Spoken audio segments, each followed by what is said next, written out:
What's up, everybody? It's the 1B, and we're going to do some more video editing in Adobe Premiere Pro. Let's go ahead and create a new project.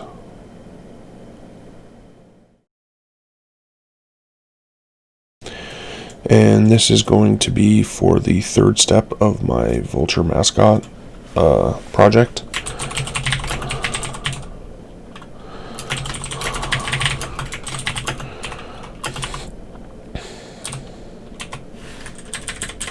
This is actually step 3.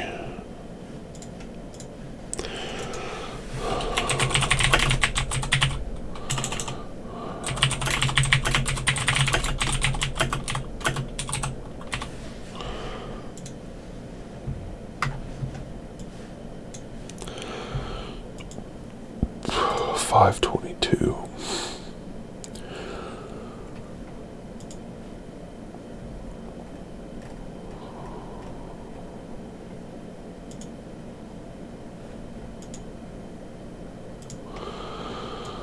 Go ahead and drag that down into the project.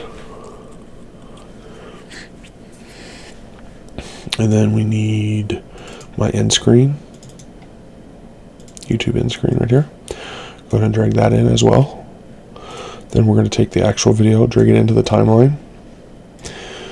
And we are going to click on it and right click, unlink. And we're going to remove the first channel, this audio channel. So I have 5 audio channels here, or 4, excuse me. The first one is just basically all 3 of these mixed. So this is like for syncing. And then this one is for system audio. So if I'm playing a video game or playing a video, like here, it's going to pick up the audio. Sorry about that. And we're going to go ahead and get rid of that. And then this one here is Discord audio, which I'm not talking to anybody, so that can go. And then this is my audio right here. So then what we're going to do is we're going to come up to Effect Controls, and we're going to turn up the audio. And we always do that just because we want to make sure that you can hear me. And if you can't, then that's a problem. So being able to turn me down rather than not be able to turn me up is a problem. So then I'm going to go here, and you could right click on any one. Actually, let's go ahead and click on this one, hold shift and click on the other one, and then we can relink. And then we're going to go ahead and right click over here, and we're going to go to delete tracks. And then we're going to check both of these boxes and then make sure this says all empty tracks here. And basically it's going to get rid of all these empty spaces there. So now we're just dealing with this and then your master audio, which I hardly ever deal with right now. And then what we're going to do is we're going to go ahead and we're going to grab the YouTube end screen, drag that in, come over here up to the effect controls, and turn up my audio there too. When you're doing this, make sure that you're not clicked anywhere within the timeline. I mean, you can be if it's this one's selected, but if it's partially in that clip, what'll happen is it will change the audio levels partially the way through. So like, watch, I'll change this to like 8. See, and now it's moved it down here, and so now it's put in a what the heck is this thing called? Keyframe, right? Yes, I'm spacing. And so what'll happen is the audio might shift throughout. Yeah, so like it starts at 15 and slowly works its way down to 8 here, and then it'll level out to 8 all the way through. That's not what we want. We want it to be at 15. So just make sure that it's not within the timeline when you're doing that.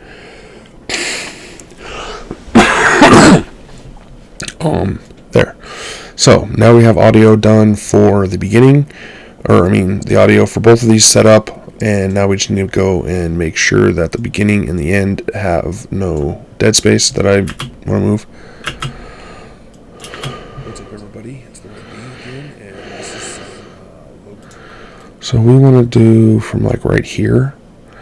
We're going to go ahead and we're going to select the clip, hold Control K, and then we're going to, you don't even have to have that selected actually, but Control K, and then you want to make sure that this one is selected so that you can hit Shift Delete, and that's a ripple delete, and it's going to pull everything forward once you delete it. You'll kind of see how that works here at the end. Thanks for watching. Peace.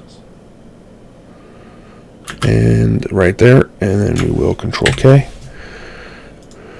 And we will Shift Delete, and then that pulls it away. So in the end here, I think I have some background noise. So I will talk to you guys later, and thanks for watching. Peace. Peace. So maybe I can remove that a little bit with some denoiser. Denoise. Let's go ahead and drag that in. And we want to edit. And then let's just do a light noise reduction. And let's see how that sounds.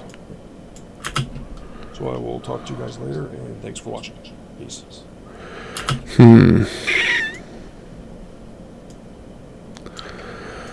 Thanks for watching. Peace.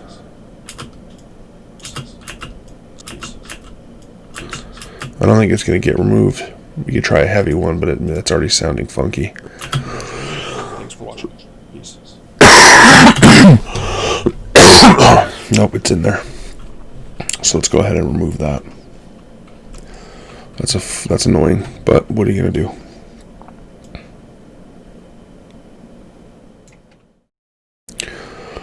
How do I remove the denoiser?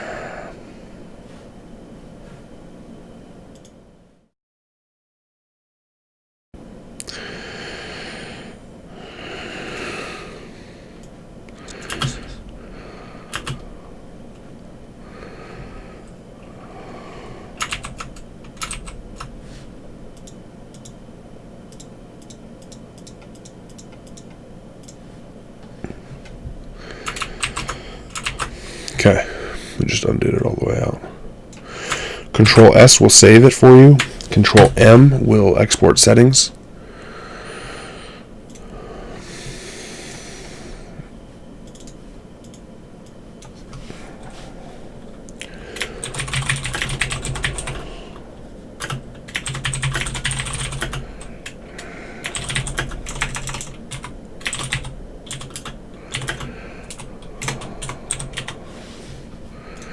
Save.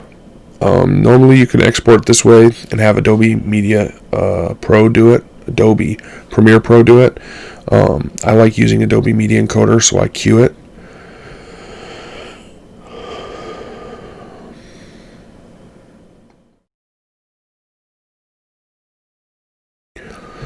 And the reason that I like doing it this way is I've had some issues in the past with Adobe Premiere doing the encoding itself and rendering. The encoding and rendering itself, because sometimes it would desync audio and sometimes the quality wouldn't be as good. I don't know what caused that. Of course, that it's been maybe 2 years since I've done that. I just always used Adobe Media Encoder now. So I know they've done several updates since then, and maybe it works. I just haven't tried it. And then in Adobe Media Encoder, all you have to do here is click Start Queue, and everything will go. It's going to take 10 to 30 minutes, and recently they've done some changes to where it's supposed to be faster. I can't confirm that yet, but it's going to be different for everybody. The length of time, it's going to depend on the quality of the video, the length of the video, and your system. So take my time frame with a grain of salt. But while I go ahead and start this, hopefully you'll go and check out one of my other videos, and I will talk to everybody later. Peace. Thank you for watching the video. I hope you really enjoyed it, and if you did, please click the circle in the middle to subscribe. The rectangle on your left is another video. The rectangle on your right is a playlist of other videos that you may enjoy. Thanks again. Peace.